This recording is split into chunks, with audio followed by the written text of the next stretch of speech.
Shalom keluarga Kima. Shalom.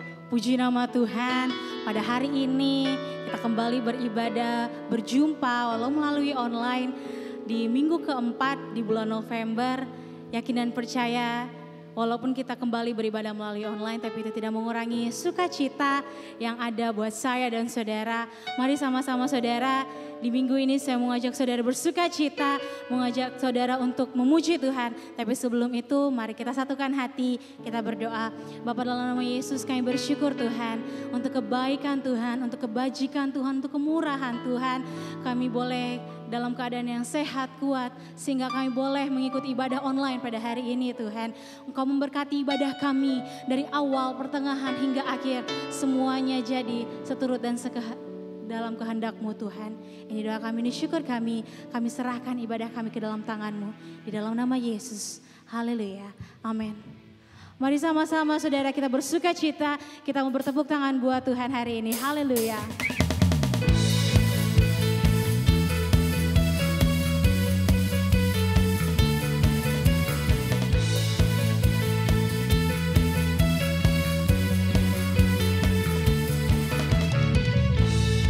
Kasih setiamu nyata bagiku, hikmat kebajikan tersedia bagiku. Sebab Allah sanggup limpahkan segalanya, dan anugerahnya sangat besar bagiku.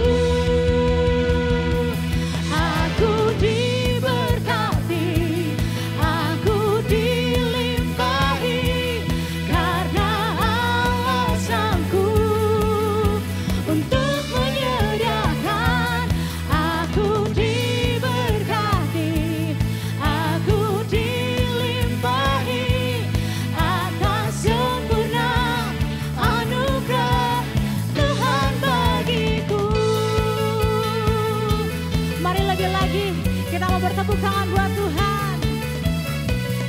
Kita memuji Tuhan. Sama-sama saudara kita angkat pujian ini. Kita katakan, kasih setiamu nyata bagiku, hikmat kebajikan, hikmat kebajikan tersedia bagiku. Sebab Allah sanggup limpahkan segalanya, dan anugerahnya sangat besar bagiku. Kita katakan, aku diberkati, aku dilimpahi, karena Allah sanggup untuk menyediakan. Aku diberkati, aku dilimpahi, atas sempurna anugerah Tuhan bagiku. Aku diberkati, aku dilimpahi, karena Allah sanggup untuk menyediakan.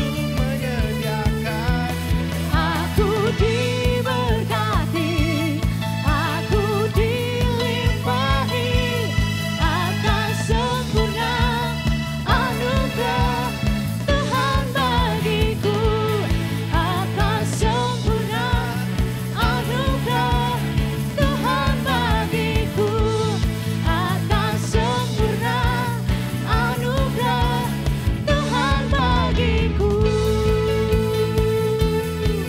Haleluya. Dan segala kepujian hanya bagi Tuhan. Terima kasih Tuhan, terima kasih. Kami menyembah-Mu Tuhan. Kami datang ke dalam hadirat-Mu pada hari ini. Sebab kami yakin Kau hadir dimanapun kami saat ini. Kau menjamah setiap kami. Kau memenuhi setiap kami Tuhan. Terima kasih, terima kasih.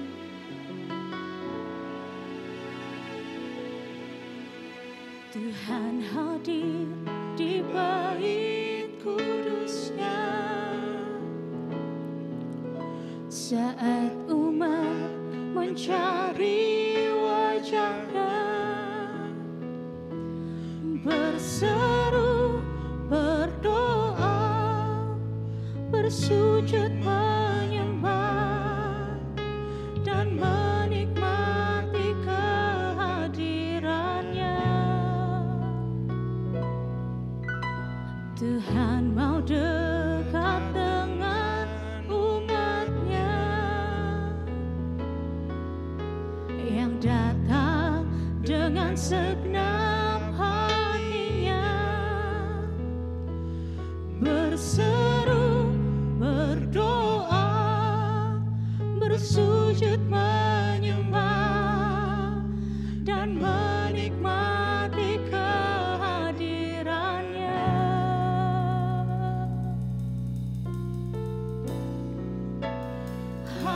Hadirat-Mu memenuhiku,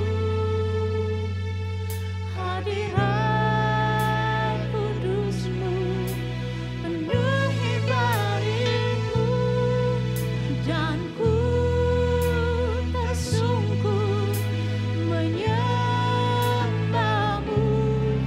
Yang ku nampak hanya kemuliaan-Mu.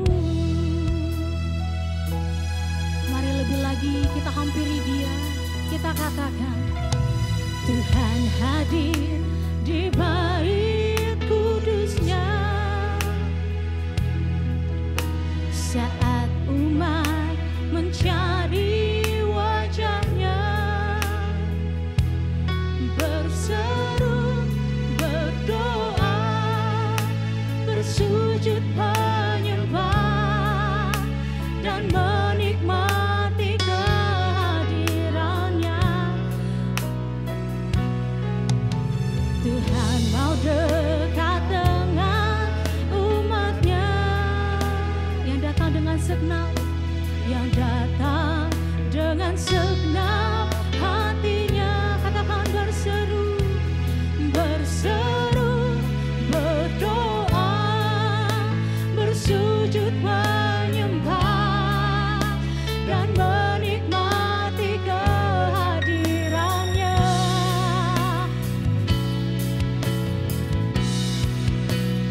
Hadirat-Mu memenuhiku, katakan, hadirat kudus-Mu penuhi baitku, dan ku tersungkur menyembah-Mu. Yang ku nampak hanya kemuliaan-Mu. Hadirat-Mu memenuhiku, biar hadirat kudus-Mu Tuhan, kudus-Mu penuhi baitmu, dan ku tersungkur menyembah-Mu. Yang ku nampak hanya kemuliaan-Mu. Lebih lagi saudara katakan, hadirat-Mu memenuhiku, hadirat kudus-Mu penuhi baitku, dan ku tersungkur menyembah-Mu. Yang ku nampak hanya kemuliaan-Mu, dan kami tersungkur, dan ku tersungkur menyembah-Mu. Yang ku nampak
suaranya saya persilahkan. Kaulah harapan dalam hidupku, kaulah harapan dalam hidupku, kaulah harapan dalam hidupku. Haleluya. Terima kasih Tuhan. Terima kasih. Engkaulah harapan dalam hidup kami Tuhan. Engkau alasan kami ada sampai hari ini. Karena kami percaya ada hari esok. Ada janji-janji yang Tuhan beri dalam hidup kami. Dan kami sedang berlari ke arah janji-janji itu. Kami sedang berjuang untuk menggapai janji-janji itu dalam hidup kami. Terima kasih Tuhan, terima kasih. Kami bersyukur karena Engkau baik bagi kami. Saat ini kami akan merenungkan firman Tuhan. Tuhan urapi kami Tuhan, supaya kami dapat mengerti. Kami dapat memahami kebenaran firman-Mu. Bahkan kami dapat untuk belajar melakukannya dalam kehidupan kami sebagai anak-anak-Mu Tuhan. Pengurapan-Mu atas kami semua. Pengurapan-Mu atas hamba-Mu saat ini Bapa. Di dalam nama Tuhan Yesus kami siapkan hati kami untuk kami dengar firman Tuhan. Haleluya. Amin. Puji Tuhan. Shalom. Sekali lagi shalom. Haleluya. Pada saat ini kita mengucap syukur karena sekali lagi Tuhan terus berikan bagi kita anugerah dan kemurahan sehingga kita boleh beribadah bersama-sama pada saat ini meskipun masih secara online. Puji Tuhan Bapak Ibu yang dikasih Tuhan, mari sama-sama kita akan membaca kebenaran firman Tuhan pada saat ini. Mari kita lihat dalam kitab Ibrani pasal yang ke-12. Ibrani pasal yang ke-12 ayat yang pertama dan ayat yang kedua. Ibrani pasal 12 ayat yang pertama sampai dengan ayat yang kedua. Tema kebenaran firman Tuhan pada hari ini adalah petarung sejati. Ibrani pasal 12 ayat 1 demikian firman Tuhan. Karena kita mempunyai banyak saksi, bagaikan awan yang mengelilingi kita, marilah kita menanggalkan semua beban dan dosa yang begitu merintangi kita. Dan berlomba dengan tekun dalam perlombaan yang diwajibkan bagi kita. Marilah kita melakukannya dengan mata yang tertuju kepada Yesus, yang memimpin kita dalam iman, dan yang membawa iman kita itu kepada kesempurnaan, yang dengan mengabaikan kehinaan, tekun memikul salib ganti sukacita yang disediakan bagi Dia, yang sekarang duduk di sebelah kanan tahta Allah. Puji Tuhan. Bapak Ibu yang dikasihi Tuhan, kalau kita membaca melihat ungkapan perlombaan yang diwajibkan, ini mengandung suatu arti, mengandung suatu makna bahwa dari dahulu kala atau sejak semula kekristenan itu sebetulnya sudah memiliki arah atau haluan yang harusnya diikuti. Sekali lagi, ungkapan perlombaan yang diwajibkan yang diungkapkan penulis Ibrani ini menunjukkan bahwa kekristenan itu sudah memiliki arah atau haluan yang sudah menjadi rel yang harusnya kita ikuti. Jadi kita tidak seharusnya lagi meraba-raba, kita tidak seharusnya lagi mencari-cari, tapi sebetulnya haluan itu sudah ada. Arahnya sudah ada. Tinggal persoalannya adalah bagaimana kita berjalan di dalam arah yang dijelaskan itu. Sangat menarik saudara yang dikasihi Tuhan. Kalau kita biasa mendengar istilah on the track, berjalan di jalur atau tetap pada posisi, tetap pada jalurnya, ini sungguh menarik. Karena kalau kita melihat kata tadi bertanding, sebetulnya di sana dituliskan dengan bertanding, berjuang, dituliskan dengan kata treko. Dari situlah muncul kata trek sebetulnya. Nah kata treko ini dalam tradisi atau dalam tulisan-tulisan kuno Yunani, tulisan-tulisan kuno Yunani ini menunjukkan bahwa ini adalah ada sebuah bahaya yang sangat ekstrim dan membutuhkan sebuah perjuangan, membutuhkan sebuah strategi, membutuhkan sebuah kerja keras untuk tetap bertahan dan bisa melewati yang namanya trek itu atau treko tadi. Jadi sekali lagi ini mengandung bahaya, mengandung sesuatu yang ekstrim, mengandung tantangan, tidak semudah yang dipikirkan, perlu perjuangan, perlu kerja keras untuk sampai kepada tujuan itu. Itu sebabnya tema yang saya berikan tadi adalah petarung sejati. Tuhan memanggil setiap kita, memanggil Bapak Ibu dan saya menjadi petarung sejati. Kita bukan orang yang kemudian begitu kita percaya kepada Yesus kita diina-bobokan. Kita tidak lagi berjuang, kita tidak lagi pusing dengan segala macam. Karena kita berpikir bahwa yang penting kita percaya kepada Yesus, setelah itu kita berdiam diri, semua pasti aman. Itu pengajaran yang gak benar. Karena ada harga yang harus kita bayar. Rasul Paulus berkata dia terus berjuang, dia terus berlari mengarahkan diri ke depan. Artinya sekali lagi mesti tetap di atas tracknya, on that track. Karena itu menarik, coba kita lihat dalam 1 Korintus pasal yang kelima. Pasal 9. 1 Korintus pasal 9, kita akan mencoba melihat penjelasan lain di dalam ayat ini. 1 Korintus pasal 9 ayat 25. Di sana firman Tuhan berkata demikian. Tiap-tiap orang yang turut mengambil bagian dalam pertandingan menguasai dirinya dalam segala hal. Mereka berbuat demikian untuk memperoleh sesuatu mahkota yang fana. Tetapi kita untuk memperoleh suatu mahkota yang abadi. Artinya perjuangan itu sampai pada akhirnya. Bukan perjuangan setengah jalan, bukan perjuangan hanya pada awal, tapi berjuang sampai akhir. Berjuang sampai akhir, barulah perjuangan itu dikatakan berhasil dan sukses. Karena itu seorang petarung yang sejati, saya percaya dia akan berusaha sedemikian rupa untuk memperlengkapi diri, mengatur strategi sedemikian rupa, bagaimana supaya dia tetap menjadi pemenang. Di sisi yang lain kita melihat ada orang yang bertanding dengan cara-cara yang cara-cara yang curang misalnya, tidak gentleman. Kadang-kadang mendahului start, ya. Orang belum start dia sudah jalan duluan. Nah, kadang-kadang ketika dalam pertandingan secara olahraga seperti itu, biasanya model seperti itu didiskualifikasi, dikeluarkan dari pertandingan. Tentu saya tidak berharap ada di antara kita anak-anak Tuhan yang didiskualifikasi. Tuhan berkata, Fred, sorry, kamu melanggar, kamu didiskualifikasi. Ya, tentu saya tidak mengarah ke sana. Tapi yang saya ingin sampaikan mendorong bagi tiap-tiap kita anak-anak Tuhan, bagaimana kita menjadi petarung sejati untuk kita terus bertahan, giat, menghadapi segala macam tantangan, menghadapi segala situasi, sampai mahkota kemuliaan yang disediakan itu menjadi bagian kehidupan kita. Karena itu kita butuh prinsip, kita butuh metode, kita butuh strategi sebagai seorang petarung sejati. Yang pertama,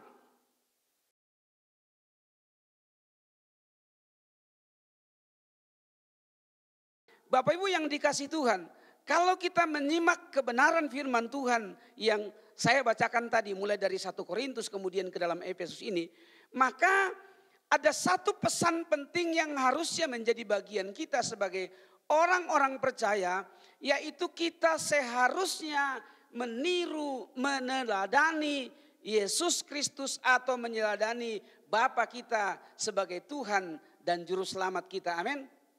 Sekali lagi, prinsipnya adalah kita seharusnya meneladani Tuhan, meneladani Kristus, meneladani Allah kita yang menjadi panutan kita.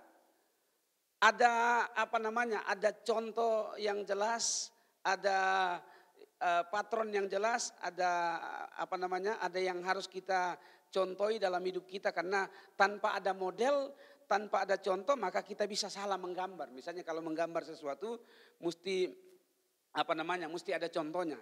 Nah kalau Tuhan menjadi gambaran, menjadi contoh dalam kehidupan kita, maka saya percaya sebagai seorang petarung sejati, sebagai orang yang terus berjuang, kita mesti meneladani dia.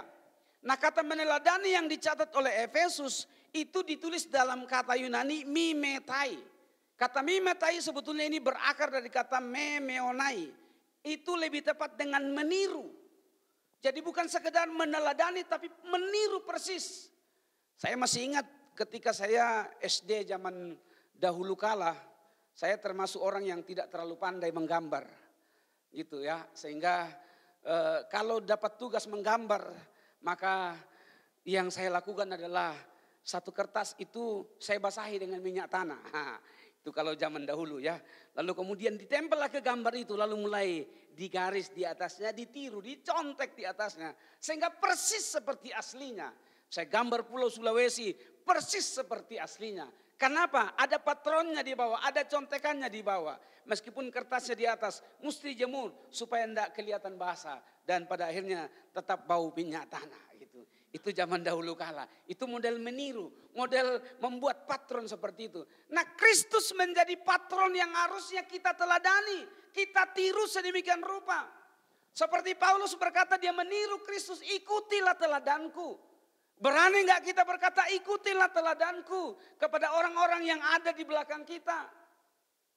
Atau kita ragu-ragu kita mau berkata ikuti teladanku tetapi kita tidak memberikan teladan yang baik, kita tidak memberikan contoh yang baik, kita menjadi petarung yang curang, kita menjadi petarung yang gampang melakukan hal-hal yang tidak sesuai dengan aturan-aturan yang ada yang bisa berakibat kemudian kita didiskualifikasi. Karena itu sekali lagi untuk bisa tetap berjuang, jadikan Kristus Yesus sebagai teladan satu-satunya di dalam kehidupan kita. Mari kita bertanding sesuai dengan aturan. Amin. Lalu yang kedua, Yohanes pasal 15. Injil Yohanes pasal 15, ini menarik di Yohanes pasal 15, ayat yang ke-12 dan 17. Dalam ayat ini, saya tidak membacakan ayatnya, nanti bisa dilihat. Dalam Yohanes pasal 15 ayat 12 dan 17, di sini Yesus 2 kali meminta, ya. Ini bukan Paulus lagi, tapi Yesus meminta 2 kali di dalam Injil ini, memerintahkan kepada murid-muridnya untuk apa? Saling mengasihi. Dan menariknya Bapak Ibu yang dikasihi Tuhan, kata mengasihi yang digunakan Yesus di sana adalah kata agapao, dari akar kata agape. Seringkali kata agapao atau kata agape orang berkata itu hanya kasih Tuhan, tidak mungkin dimiliki manusia. Tapi saya mau beritahu, setiap kata-kata itu ketika digunakan dalam konteks tertentu, tentu bisa. Karena dalam konteks ini itu sama dengan 1 Korintus pasal 13 ketika Yesus berkata atau firman Tuhan berkata lewat Paulus, kalau kamu tidak mengasihi, kamu seperti gong yang gemerincing. Semua kata kasih di dalam 1 Korintus pasal 13 itu ditulis dengan akar kata agape. Jadi kata agape, kata agapao, kasih itu juga harusnya ada dalam diri kita. Yaitu kasih yang tanpa pamrih, kasih yang tidak menuntut balas, kasih yang merupakan tiruan dari Bapa kita. Kasih yang kita tidak tiru dari orang lain, tapi kasih yang kita tiru dari teladan kita. Dengan kita meneladani Kristus, maka termasuk kasihnya. Sehingga ketika dia berkata, hendaklah kamu saling mengasihi satu dengan yang lain. 2 kali diungkapkan dan ini penegasan. Bahkan kalau kita melihat di dalam Yohanes pasal 13 ayat 34 dan 35. Juga dijelaskan di sana, hendaklah kamu mengasihi karena itulah identitas seorang murid. Coba kita lihat, kita mundur. Yohanes pasal 13 ayat yang 34 dan 35. Sebagai identitas orang percaya, identitas murid Kristus. Aku memberi perintah baru kepada kamu, yaitu supaya kamu saling mengasihi. Sama seperti aku telah mengasihi. Nah ini, jadi contoh jelas, patronnya jelas, teladannya jelas, tiruannya jelas. Hendaklah kamu mengasihi sama seperti aku mengasihi, kata Yesus. Lalu ayat 35, dengan demikian semua orang akan tahu bahwa kamu adalah murid-muridku, yaitu jikalau kamu saling mengasihi. Sekali lagi kata yang digunakan di sana adalah kasih agapao. Kasih ilahi, kasih yang tanpa pamrih, kasih yang tulus, kasih yang ikhlas, kasih yang kita terima dari Kristus, yang kita teladani. Kalau kasih yang lain, kasih di dunia kan kadang-kadang masih menuntut ya. Kadang-kadang menuntut imbalan. Saya kasih kamu tapi kasih saya juga gitu. Atau kita hanya mungkin mengasihi hanya karena berdasarkan darah ya. Kan mengasihi hanya karena istilahnya ada hubungan darah. Seperti pepatah berkata, darah itu lebih kental daripada susu. Maksudnya adalah bahwa kekerabatan hubungan darah itu jauh lebih kental dibanding hanya karena hubungan bisnis, hanya karena hubungan pekerjaan. Sehingga jangan pernah tinggalkan keluarga hanya karena gara-gara pekerjaan. Jangan pernah kemudian memusuhi keluarga hanya karena mungkin kenal dengan orang yang bisa memberikan jaminan secara finansial. Darah lebih kental daripada susu. Tapi kadang-kadang pun masih menuntut imbalan. Kamu memang saudara saya, tapi kamu gak pernah balas. Nah itulah kasih manusia. Atau hanya sekedar kasih karena hawa nafsu belaka. Atau kasih hanya sekedar karena punya kebiasaan yang sama. Punya punya habit yang sama. Sama-sama pemain bola. Maka kita saling mengasihi karena kita sahabat. Kita bersahabat ya, kita saling mengasihi. Tapi ketika kasih agapao itu ada dalam hidup kita. Kasih yang tanpa pamrih. Saya mengasihi engkau bukan karena engkau mengasihi saya. Tapi saya mengasihi engkau karena identitas saya adalah mengasihi. Saya mengasihi engkau bukan karena engkau mengasihi saya. Saya mengasihi engkau karena saya meniru Bapakku. Itulah kasih agapao yang harusnya muncul menjadi identitas seorang petarung sejati. Tanpa kasih kita bukan sekedar petarung. Tapi kita menjadi ayam sayur. Ya, menjadi ayam sayur yang saya jangan sampai berpikir nanti wah kita diajak untuk adu ayam, bukan itu maksudnya, bukan itu pesannya gitu ya. Jadi itu hanya istilah saja. Ayam sayur artinya ayam yang tidak bisa diadu, dia hanya bisa dimasak sama sayur, kira-kira seperti itu. Petarung sejati sekali lagi meneladani Kristus. Petarung sejati mengaplikasikan kasih Kristus kepada sesamanya. Sebagaimana Yesus berkata, ini perintah baru yang kuberikan kepada kamu. Hendaklah kamu saling mengasihi. Yang ketiga, sebagai petarung sejati, untuk kita bisa tetap bertahan di dunia yang penuh dengan intrik, di dunia yang penuh dengan tantangan, dunia yang penuh dengan strategi yang kotor. Dunia yang penuh dengan hal-hal yang kadang-kadang kita pikir bagus, padahal tidak baik. Maka mau gak mau, hal yang ketiga yang harus kita alami, yang saya istilahkan dengan harus mengalami Tuhan. Harus mengalami Tuhan. Saudara dikasih Tuhan, mungkin kita sudah sering mendengar istilah lahir baru. Orang yang lahir baru adalah ketika dia percaya Yesus sebagai Tuhan dan Juru Selamat dalam dirinya. Menjadikan Kristus sebagai Juru Selamat. Maka itulah titik awal yang disebut dengan lahir baru. Pertanyaan saya adalah, mengapa banyak orang yang ngaku sudah lahir baru? Sudah bertahun-tahun ngaku lahir baru. Tetapi selalu jadi ayam sayur. Selalu kalah dalam pertandingan. Ada godaan sedikit, kelepek. Ada tantangan sedikit, tinggalkan Tuhan. Ada masalah sedikit, lari dari pelayanan. Lari dari panggilan. Tidak setia kepada Tuhan. Ada masalah sedikit, tidak mau lagi ke gereja. Tidak mau lagi ikut bersekutu. Jadi ayam sayur. Padahal katanya sudah lahir baru. Hari ini saya ingin beritahu. Tidak cukup dengan kita hanya mengalami lahir baru. Kita mesti mengalami Tuhan. Yang kemudian hal berikut yang harus mengikuti adalah kita mesti mengalami yang namanya dipenuhi dengan Roh Kudus. Apa perbedaan lahir baru dengan dipenuhi dengan Roh Kudus?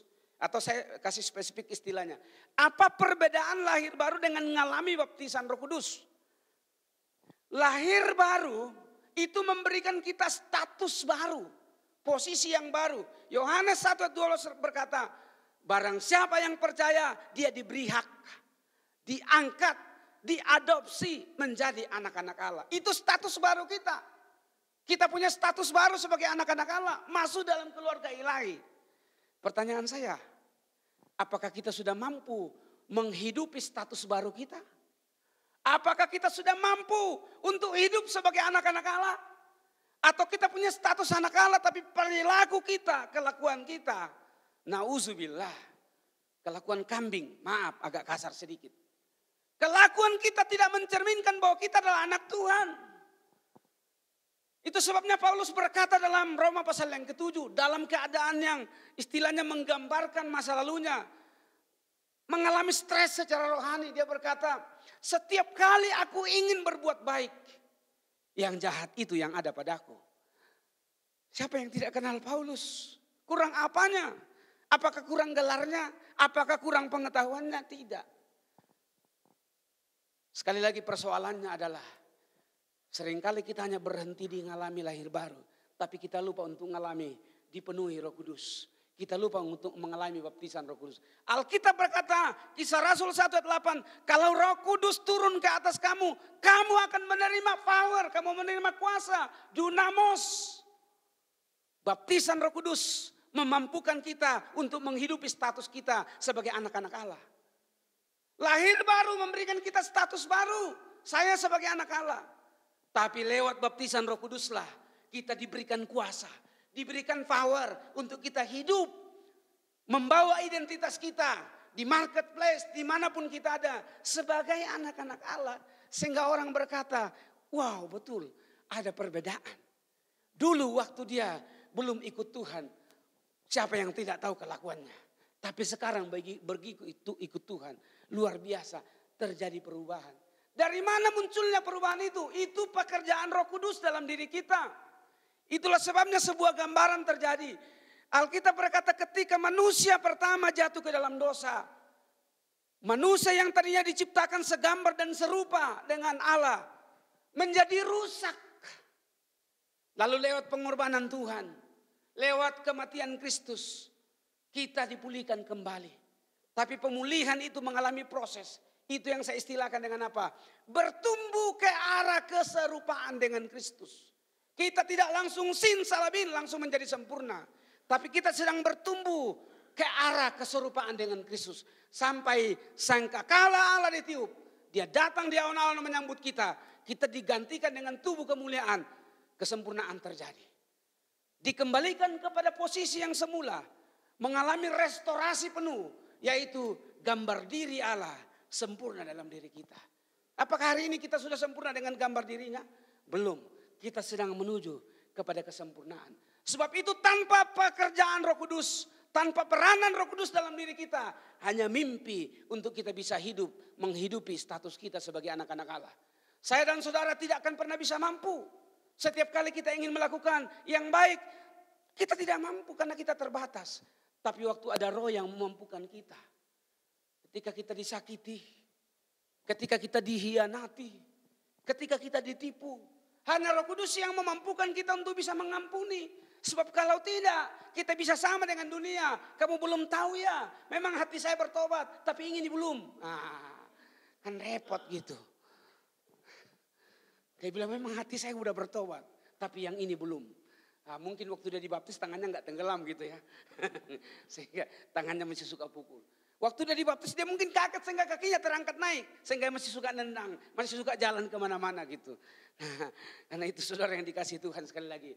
Kita butuh mengalami Tuhan lewat pekerjaan Roh Kudus. Supaya kita dimampukan untuk menghidupi status baru kita sebagai anak-anak Allah. Dan yang terakhir. Seorang petarung sejati jangan pernah melupakan hal yang berikut. 1 Korintus 9 ayat 27. 1 Korintus 9 ayat 27. Tetapi aku melatih tubuhku dan menguasai seluruhnya. Supaya sesudah memberitakan Injil kepada orang lain, jangan aku sendiri ditolak. Salah satu habit, salah satu kebiasaan Yang menjadi identitas yang dikerjakan oleh Paulus, yang menjadi kebiasaan yang dilakukan oleh Paulus adalah dia senantiasa membawa warta Injil kemanapun dia pergi. Itu sebabnya dia berani berkata, kita ini adalah Injil yang terbuka, yang dibaca setiap saat oleh orang. Bukan dari apa yang kita ucapkan, tapi apa yang kita katakan. Sebab itu petarung sejati sekali lagi harus membawa pesan Injil di dalam sepanjang hari hidupnya. Kemanapun engkau pergi hari-hari ini, bawalah pesan Injil supaya makin banyak orang yang dijangkau untuk Tuhan. Tidak cukup dengan kita berkata, yang penting saya selamat, yang penting keluarga saya selamat. Tapi berita Injil itu harus disampaikan. Sampai waktunya tiba, Tuhan datang kali yang kedua bagi kita. Dalam Matius 28 ayat 19 sampai 20, kalau kita membaca istilah amanat agung di sana. Di sana ada 4 kata kerja di dalam bahasa Indonesia. Yaitu pergi, baptis, ajar, dan muridkanlah. Kata pergi, kata baptis, lalu kemudian kata ajar. Sebetulnya dalam naskah aslinya itu tidak ditulis dalam kata kerja. Tapi dalam bahasa Yunani disebut dengan istilah partisip. Partisip itu adalah kata sifat yang bersifat kata kerja. Fungsinya di dalam kalimat bukan sebagai kata kerja, tapi menunjukkan kondisi, menunjukkan keadaan. Sebab itu dalam kalimat Yunani selalu ada kata partisip yang disertai dengan kata kerja pokok. Ada kata kerja partisip dan ada kata kerja pokok. Dalam Matius 28 kata kerja partisipnya adalah poreortentes, pergilah. Baptisontes, baptiskanlah. Didaskontes, ajarlah. Tapi kata kerja pokok adalah mateteusate, muridkanlah. Inilah pekerjaan pokok, tugas pokok yang harus kita kerjakan. Dengan kata lain saya ingin merangkum ayat ini harusnya berbunyi seperti ini. Engkau pergi ataupun tidak, atau sambil engkau pergi, muridkanlah. Sambil engkau mengajar, muridkanlah. Sambil engkau membaptis, muridkanlah. Tidak cukup dengan kita baptis ribuan orang. Ada yang bangga dengan baptis puluhan ribu orang tapi tidak dimuridkan. Ada yang bangga dengan mengajar sekian ribu orang tapi tidak dimuridkan. Tidak ada value, tidak ada nilai-nilai yang ditanamkan. Sehingga ketika kita tidak lagi bersama, dengan mudah dia bisa menyangkal imannya. Kenapa? Karena tidak ada pemuridan terjadi. Orang itu harus dibawa untuk dia bisa menjadi pengikut Kristus. Menjadi murid Kristus yang sejati.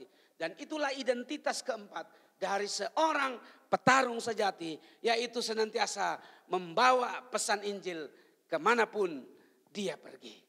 Haleluya. Mari kita berdoa. Terima kasih Tuhan. Terima kasih Bapa. Bukan kuat dan gagah kami. Kami menyadari betul itu Tuhan. Bukan kuat dan hebat kami. Tapi karena Roh-Mu, kata Tuhan. Sebab itu selagi kami ada dalam hidup ini, ada dalam dunia ini, menanti hari yang Kau janjikan bagi kami. Kami ibaratnya seorang petarung, seorang pelari, seorang perjuang yang harus menguasai strategi sedemikian rupa. Dan supaya kami tidak salah mengambil strategi, kami tidak salah mengambil contoh, Yesus Kristus menjadi patron bagi kami. Menjadi contoh, menjadi teladan yang jelas bagi kami. Kalau kami meneladani seseorang suatu saat ketika dia jatuh, kami bisa menjadi kecewa. Kita bisa menjadi kecewa. Tapi waktu Kristus yang kita jadikan contoh, kita jadikan teladan, maka tidak ada kekecewaan dalam hidup kita. Kita terus akan bergerak maju sebagai seorang petarung yang terus berjuang. Sikap kita adalah sikap yang kita teladani. Sikap yang kita contoh, yang kita terima dari Kristus ketika dia berkata, kasihilah sesamamu sebagaimana aku telah mengasihi kamu. Dan inilah perintah yang baru yang Tuhan beri bagi murid-muridnya. Biarlah kasih yang ilahi itu adalah hidup kami Tuhan. Kami mengasihi bukan karena orang lain mengasihi kami. Kami mengasihi bukan karena orang lain berbuat sesuatu bagi kami. Tapi kami mengasihi karena kasih itu adalah identitas kami. Sebagai orang-orang percaya. Terima kasih Tuhan, terima kasih Bapa. Bahkan biarlah dalam pengiringan kami Tuhan. Kami tahu kami punya banyak kelemahan dan kekurangan. Itu sebabnya kami sedang bertumbuh ke arah keserupaan dengan Kristus. Tuhan tolong kami oleh pekerjaan Roh Kudus-Mu. Penuhi kami setiap waktu dengan Roh Kudus-Mu. Bimbing kami setiap waktu dengan Roh-Mu. Supaya kami terus mengalami pertumbuhan. Kami terus mengalami kedewasaan. Seperti Engkau berkata, hendaklah kamu bertumbuh sempurna, bertumbuh dewasa, sama seperti Kristus sempurna. Bahkan gaya hidup kami, karakteristik kami, identitas kami adalah menjadikan Injil sebagai pesan yang tidak pernah luput dalam hidup kami. Dimanapun kami ada pesan Injil yang kami bawa. Di marketplace, di dunia kerja kami, di keluarga kami, di kelompok kami, di komunitas-komunitas kami, ada pesan Injil yang harus senantiasa kami bawakan. Berikan kami hikmat supaya kami dimampukan mengkomunikasikan Injil-Mu. Sehingga orang-orang yang menerimanya, seperti Paulus berkata, jangan sampai Injil yang kuberitakan itu kemudian aku ditolak. Biarlah kami pun Tuhan mengalami seperti kerinduan Paulus, bahwa ketika kami beritakan Injil, nama-Mu yang ditinggikan, nama-Mu yang diagungkan Tuhan. Terima kasih Bapa. Ini hidup kami hari ini Tuhan. Engkau menjamah tiap-tiap kami. Hamba-Mu berdoa bagi umat-umat-Mu yang menyaksikan siaran ini Tuhan. Yang mendengarkan firman ini secara online. Kami percaya pekerjaan Roh Kudus tidak bisa dibatasi dengan ruang dan waktu. Dan biarlah roh yang sama, spirit yang sama, semangat yang sama. Engkau menjangkau setiap umat-umat-Mu Tuhan. Supaya sebagai seorang petarung sejati, mereka pun tetap kuat menghadapi tantangan ini. Karena Tuhan, karena Roh Kudus yang memampukan mereka. Apa yang menjadi pergumulan mereka hari-hari ini. Mungkin mereka sedang menghadapi tantangan-tantangan, masalah, persoalan hari ini. Kami percaya Engkau yang akan datang memberikan kekuatan baru bagi mereka. Sehingga mereka terus mengalami Tuhan dalam hidup mereka. Terus didewasakan sampai sempurna seperti Kristus kelak. Kami bersyukur Tuhan. Terima kasih Bapa. Materaikan kebenaran firman-Mu dalam hati kami masing-masing. Kami terus belajar bertumbuh jadi pelaku-pelaku firman. Di dalam nama Tuhan Yesus kami berdoa mengucap syukur. Haleluya. Amin. Puji nama Tuhan saudara, firman Tuhan yang sangat memberkati pada hari ini. Dan tiba saatnya kita akan memberikan persembahan. Kita mau memberikan yang terbaik buat Tuhan. Dan cara saudara memberikan persembahan akan tertera pada layar saudara masing-masing. Mari sama-sama sebelum kita memberi, kita satukan hati, kita tundukkan kepala, kita berdoa. Bersyukur Tuhan untuk kebaikan, untuk kemurahan Tuhan. Bersyukur untuk firman Tuhan pada hari ini yang kembali meneguh kuatkan kami. Dan tiba saatnya Bapa, pada hari ini kami memberi yang terbaik daripada apa yang kami miliki. Engkau memberkati dan yang masih ada pada kami juga Engkau memberkati. Ini doa kami, ini syukur kami siap memberi di dalam nama Yesus. Haleluya, amin.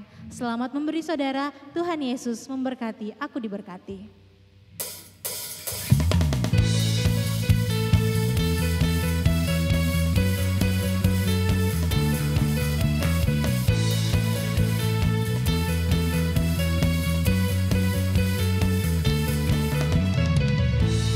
Kasih setiamu nyata bagiku,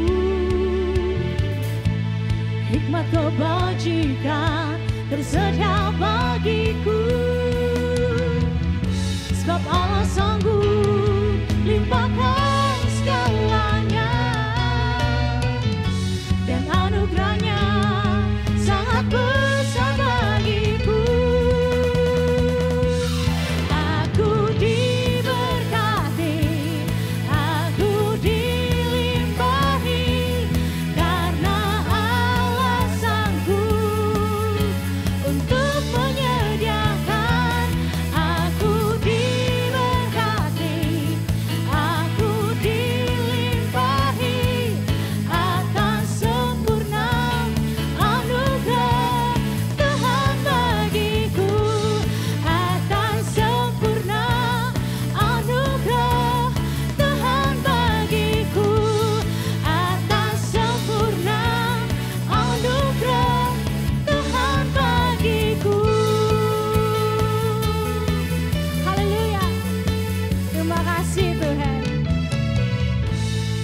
Puji nama Tuhan, saudara. Pada hari ini kita akan menutup ibadah kita dengan kasih sejemput jemaat Tuhan di rumah masing-masing untuk bangkit berdiri. Kita angkat pujian doa Yabes.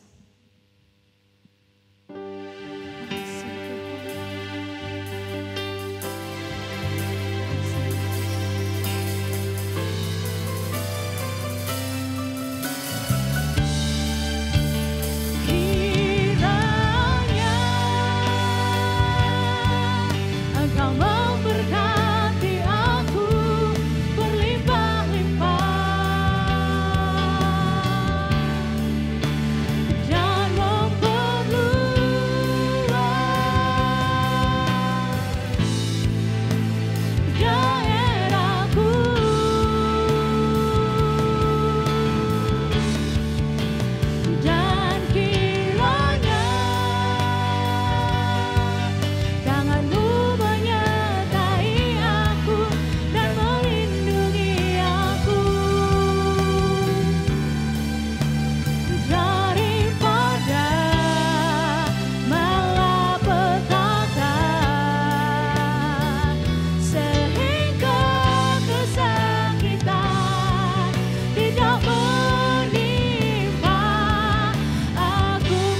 menikmati hadirat dan kemuliaan-Mu dalam pujian dan sembah kami.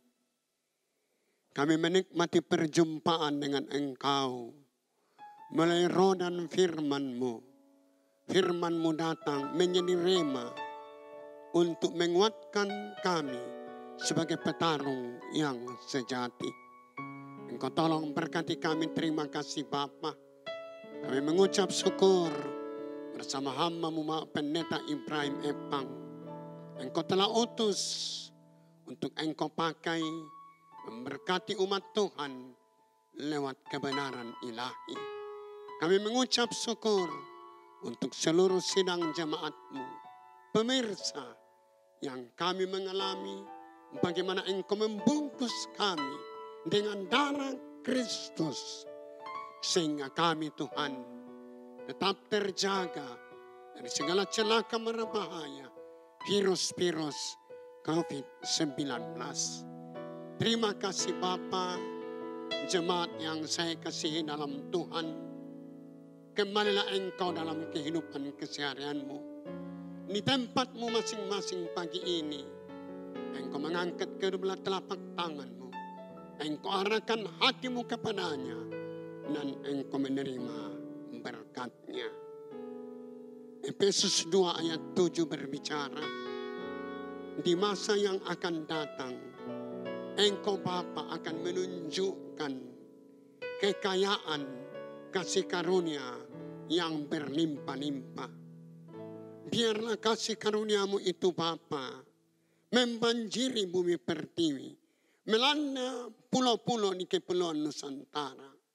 Dan kami percaya karena kasih karunia-Lah semakin banyak jiwa yang membuka hati menerima Engkau.